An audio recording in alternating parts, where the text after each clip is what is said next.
Good morning guys, good morning from Charadva. स्वागत है आपका चराड़वा में। मैं हूँ राज और स्वागत करता हूँ आपका द आरजे व्लॉग्स 2.0 में। मैं कल रात को आ गया था 7 बजे के आसपास चराड़वा पे। चराड़वा मेरी राजबाई माँ, मेरी कुल देवी का यहाँ पे उनका जन्म स्थल है, तो मैं ऑलरेडी उसका व्लॉग भी बनाऊंगा और मेरे को दर्शन भी करना था।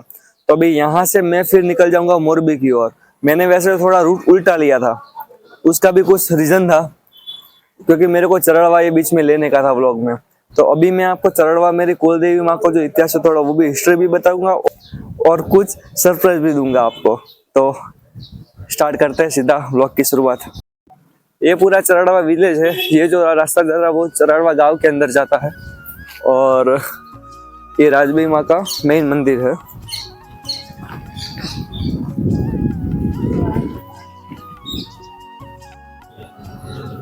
ये माँ का पीठ स्थान है।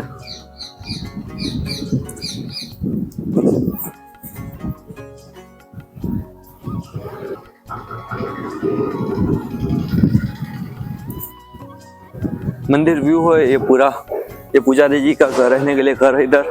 ये पूरा हॉल है। मैंने रात को साइकिल यहाँ पे पार्क कर दी थी। और ये माता जी का मेन मंदिर है और यहाँ पे हमारी फैमिली भी आ चुकी है। ये मेरी मम्मी है, ये मेरी सिस्टर है और इधर पापा बैठे हैं और ये माता जी का मेन यहाँ पे पीठ स्थान हुआ।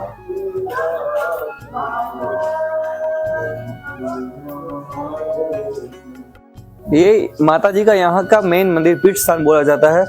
अभी मैं आपको लेकर चलता हूँ माता जी का जो जन्म स्थल है वहाँ पे मैं आपको लेकर चल रहा हूँ और वहीं से हिस्ट्री की शुरुआत करेंगे कि राजबाई माँ का ये मंदिर कौन सा है। मंदिर जाने का रास्ता सीधा वहां से और अभी हमको जाना होगा यहाँ पे। आप यहाँ पे प्रसाद भी ले सकते हो और आप जैसा यहाँ पे आओगे ऐसा गुजराती फंड में लिखा गया श्री राजबाई माता जी नु जन्म स्थल जूनो थोड़ो। तो ये एक रास्ता जाता है इधर से,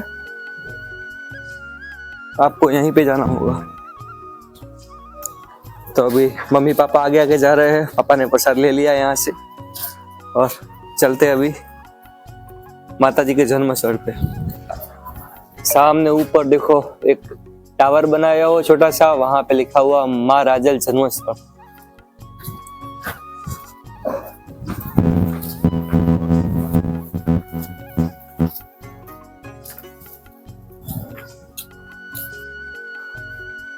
और ये माँ का जन्म स्थल है जहाँ पे माँ का बचपन गुजरा था। अभी तो फिलहाल रिनोवेट थोड़ा कर दिया है।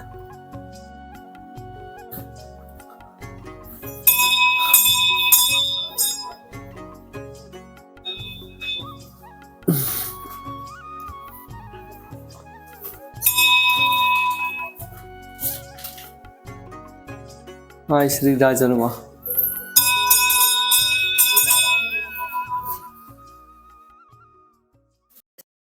મારું નામ ઘનશ્યામ ભારતી, નિયાલ ભારતી અને રાજબાઈ માતાજીના પૂજારી. રાજબાઈ માતાજીની પૂજા અમને વારસામાં મળેલી છે અને મારો જન્મ પણ આ પાછળનો રૂમ છે એ રૂમની અંદર જ થયેલો. એટલે અમારી ત્રીજી પેઢી બીજી પેઢી જે ગણો અહીંયાથી પૂજા તરીકે પૂજારી તરીકે અમે પૂજા કરતા આવ્યા છીએ. બોલો રાજબાઈ માત કી જય. હાલ અત્યારે આપણે જે જગ્યા ઉપર બેઠા છીએ એ ઉદાચરણ બાપુનું ઘર અને આપણે જે કહી છીએ કે હે માં ચરાડવા વાળી રાજબાઈ, તો આ મકાનથી આ ઓરડાથી શરૂઆત થાય. આ માનો જૂનો થડો કહેવાય છે. થડાનો મતલબ થડ, કોઈ વૃક્ષ હોય એનું થડ હોય પછી ડાળી શાખા બધે જાય. એવી રીતે આ મહારાજ રાજેશ્વરી માતાજીનું જન્મનું સ્થળ. અને માતાજીએ આપણે લૌકિક પરચા પ્રમાણે ઘણા બધા પરચાઓ સાંભળ્યા છે, પણ એક આજ પરચો તમને વિશેષ એ બતાવવામાં આવે છે કે એક સમય એવો હતો કે હઠયોગી અહીંથી નીકળેલા દ્વારકા જુનાગઢ જવા માટે. ત્યારે માતાજી નાના પહોળા પાણી પી અને ઘરે આવતા હતા ત્યારે જોગીની સાથે મુલાકાત થઈ. ત્યારે માતાજીએ જય સીતારામ કીધા અને કે મહારાજ અહીં અમારા ચારણોનો નેસ છે, તો અમારા નેસમાં ચાલો અને બપોરા કરી અને પછી જુનાગઢ જાજો. ત્યારે મહારાજ હતા તે હઠયોગી જેને કહેવામાં આવે, જે હઠ પકડે એ છોડે નહીં. ત્યારે મહારાજે કીધું કે બેન દીકરી, અમે જો આવી રીતે સાધુ છીએ અને બધા સંસારીના ઘરે જતા જતા જાશું તો અમે ગિરનાર કેદી પહોંચશું. ત્યારે માતાજીએ એટલું જ કીધું કે મહાત્મા બીજી તો ખબર નથી, પણ અનાજનું અપમાન ન કરાય. ત્યારે મહાત્માને એમ થયું કે આ નાની એવી બાળકી છે ને છતાં આવું જ્ઞાન છે તો જરૂર આમાં કોઈ શક્તિ હોય. ત્યાર પછી સાધુ મહારાજ નેસમાં આવે છે, નેસમાં બપોરા કરે છે. ત્યારે રજા લઈએ છે માને કહે છે કે હવે હું જાઉં બેટા. ત્યારે માતાજી કહે છે કે મહારાજ તમારે મૂળ તો જુનાગઢ જ જવું છે ને? તો કે હા. ત્યારે માતાજીએ એમના જે નેસનું ફળિયું હતું એ ફળિયાની અંદર ભેડિયો જ્યારે માથેથી હટાયો અને આખો આમ કરીને આમ પાથરો કે લો મહારાજ તમને આ મારા ભેડિયામાં શું દેખાય છે? ત્યારે ચાંદો, સૂરજ અને 9 લાખ તારા માતાજીએ ચારણોના નેસમાં જઈ માતાજી ફળિયામાં ઊભા હતા એ ભેડિયામાં બતાવ્યા. ત્યારે સંતના એમ થઈ ગયું, ઓહો, હું તો ખોટું અભિમાન લઈને ફરું છું, આ તો માં ભગવતી છે. માના ચરણમાં પડે છે. ત્યાર પછી માતાજી મહાત્માને કહે છે કે મહારાજ તમે આંખું બંધ કરો. મહારાજે આંખું બંધ કરી જ્યારે આંખું ખોલી હશે ત્યારે સેટ ડાયરેક્ટ જુનાગઢ. આવી રીતે માતાજીએ અનેક પરચાઓ આપ્યા છે. પણ આજે મંદિરની અંદર આપણે જે મંદિર બંધાણું છે એની જે મૂર્તિ છે એની અંદર માતાજીના હાથમાં કોઈ શસ્ત્ર નથી આપ્યું, ત્રિશૂળ નહીં, તલવાર નહીં, પણ માતાજીના હાથ તો આમ છે. તો આની પાછળ કોઈ માતાજીએ ઇતિહાસ રચ્યો હોય તો માતાજીના મૂર્તિમાં હાથ આમ હોય, નહીં તો તલવાર, ત્રિશૂળ ગમે તે આપી શકે અથવા આશીર્વાદ આપતા. તો બિકાનેરનો રાજા પૃથ્વીરાજ રાઠોડ અને એના ઘરના લેલાદેને જ્યારે દિલ્હી અકબર બાદશાહના રાજ્યમાં જવાનું થયું ત્યારે માતાજીને તો પૃથ્વીરાજ ઓળખતો હતો, પણ એક ગ્રંથ લખેલો પૃથ્વીરાજે કે જેનું નામ છે કિશન વેલી. કિશન વેલીનો મતલબ એ કે કાન ફરતી ગોપીઓ. પણ લખતા પહેલા એને ટેક રાખેલી અને એ સમયમાં જે ટેક લેતા, જબાન આપતા, એ માથું વયું જાય પણ ટેક તૂટવા ન દેતા. ત્યારે એ ગ્રંથ લઈ અને દ્વારકા જાય છે. ત્યારે આ ફળિયાની અંદર માતાજી પૃથ્વીરાજને કહે છે કે પૃથ્વીરાજ તારો ગ્રંથ રહ્યો મારા ચરણમાં મૂકી દે. અને પૃથ્વીરાજ માતાજીના ચરણમાં ગ્રંથ મૂકે છે. ત્યારે માતાજી પૃથ્વીરાજને પ્રશ્ન કરે કે લે પૃથ્વીરાજ, મારી હથેળીમાં તને શું દેખાય છે? તો આવી રીતે માતાજીએ હાથ રાખ્યા. ત્યારે પૃથ્વીરાજ રાઠોડને માતાજીએ હથેળીમાં દ્વારકા બતાવેલું. દરિયો ભૂગવે છે, સોનાની નગરી, અને કૃષ્ણ ભગવાન હિંડોળે હિંચે છે. આ પરચાને નિમિત્તની જે અત્યારે આપણે હાલ મંદિરની અંદર મૂર્તિ છે એના હાથ આમ છે, એનું મેઇન કારણ એ છે કે હથેળીમાં પૃથ્વીરાજને માતાજીએ દ્વારકા બતાવેલું. હવે પ્રભુ આપણે અહીંયા આગળ આ જન્મસ્થળ છે અને આ માતાજી અવતાર ધારણ કર્યો, પણ કયા કુળની અંદર અવતાર ધારણ કર્યો? તો ચારણોની અંદર વાચા કુળની અંદર માતાજીએ જન્મ લીધો અને ઉદાચારણ બાપુ માતાજીના બાપુજીનું નામ છે. હવે આની અંદર વાત એવી છે, જો કે ગુજરાતીની અંદર અત્યારે હું વાત કરી રહ્યો છું, પણ જ્યારે માં અહીંયાથી જ્યારે દિલ્હી લેલાદેવી આન બાન ને શાન ને એની રાજપૂત ધર્મ જે છે એ બચાવવા માટે ગયા, જ્યારે પીઠરે પોકાર કર્યો કે આવજે રાજલ ઉદાની, આવજે રાજલ ઉદાની, આવજે રાજલ ઉદાની, આમ 3 વાર સાથ પાડ્યો, ત્યાં માતાજી દિલ્હીની અંદર પ્રગટ થયા. આગ્રાની હવેલી જેને કહેવામાં આવે છે, અને આગ્રામાં પ્રગટ થયા પોતે. અને એ વખતે શાહ અકબરને દંડિત કર્યો અને કહ્યું કે તું નવરોજ પ્રથા બંધ કરાવ. આ દિલ્હીની અંદર ડોલો પ્રથા જે હતી, આ ડોલો પ્રથા અને નવરોજ પ્રથા એટલે કે એક અકબરનો ખરાબ નિયમ હતો, અને ખરાબ નિયમનો માતાજીએ તરત બંધ કરાવ્યો. અને ત્યાંથી દિલ્હી રિટર્ન પોતે આવી અને આપણે આગળના ભાગની અંદર જે જોયું છે કે ઝીંઝુવાડા ધામે વિશ્રામો કર્યો. અને ત્યારબાદ માતાજી અહીંયા આગળ જે આગળના વિડીયોની અંદર આવશે કે અહીંયા આગળ માતાજીનો જે ડુંગરી છે એની અંદર આવીને પોતે રહ્યા હતા. અહીંયાથી પોતે નવરાત્રીની અંદર આ દિલ્હીનો રોજો બંધ કરાવવા માટે, નવરોજો બંધ કરાવવા માટે ગયા હતા. માતાજીનો પ્રાગટ્ય દિવસ ફાગણ સુદ બીજના દિવસે ઉદાચારણના ઘેર અવતાર ધારણ કર્યો. અને આજે આપણે અત્યારે જે જગ્યાએ બેઠા છીએ એ જગ્યા આજુબાજુ દિવાલોનું રિનોવેશન કર્યું છે, પરંતુ જે માતાજીનો આ ગોખ દેખાય છે એની એ હાલતમાં છે. અને વધતા એની અંદર બીજું છે કે કાચી ભેંસની અંદર છે. અત્યારે બહારથી જ ભલે લાદી લગાવી છે, બાકી અંદર કાચો જ બોક્સ છે. અને માતાજીના એ જગ્યાએ કોઈ પણ જાતનું રિનોવેશન કરવાની માતાજીની મનાઈ છે. એટલા માટે એ જૈસે તે સ્થિતિમાં છે. અને ત્યારબાદ અહીંયા બાજુ જે આપણે જોઈએ તો ચારે બાજુ રિનોવેશન કરાવ્યું છે. અને પૂજારી શ્રી સારી રીતે અહીંયા દેખભાળ રાખી રહ્યા છે. આપણે ભારતભરની અંદર એક મહામારી આવી છે. વિશ્વની અંદર આમ તો આવી, પણ ભારતની અંદર એનો વધારે હતો કે કોરોના નામની મહામારી. અને કોરોના નામની મહામારીની અંદર માતાજીએ એ વખતે કહ્યું હતું કે હું મારા ચરાડવા ગામની અંદર એક પણ કોરોનાનો કેસ નહીં થવા દઉં. અને આ હકીકત છે કે દુનિયાના દેવળ, મંદિરો આ બધું બંધ રહ્યું હતું. પરંતુ એ વખતે આ જગદંબા રાજેશ્વરી રાજબાઈ માએ કહ્યું હતું કે મારું મંદિર બંધ નહીં થાય. અને સતત મંદિર ચાલુ જ હતું. અને એ વખતે સુખડીનું નૈવેદ્ય ધરાવ્યું હતું, માનો દીવો કર્યો હતો.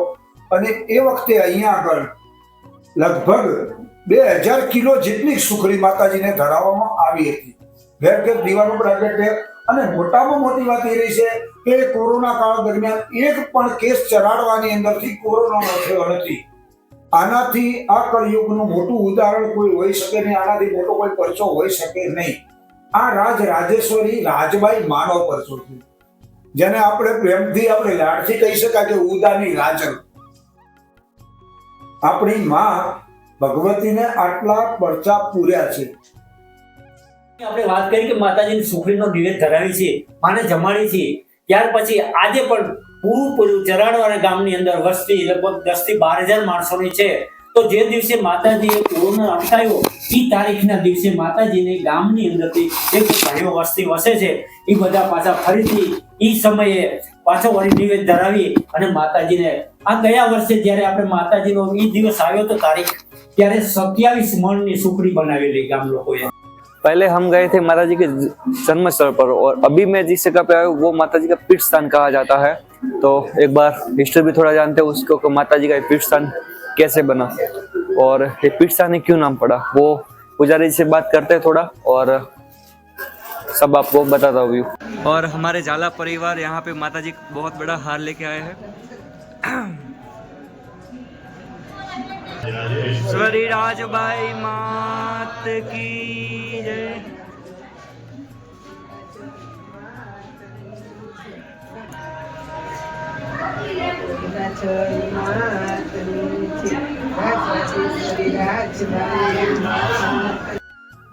બોલો રાજેશ્વરી માતની જય. આ ધાંગધ્રા તાલુકાનું ચરાડવા ગામ, માં રાજલ નું ગામ, એ ચરાડવા ગામ. અને એની અંદર આ માં રાજેશ્વરી રાજબાઈ માની મૂર્તિ જે ઘી અને સિંદૂરથી બનાવેલી છે.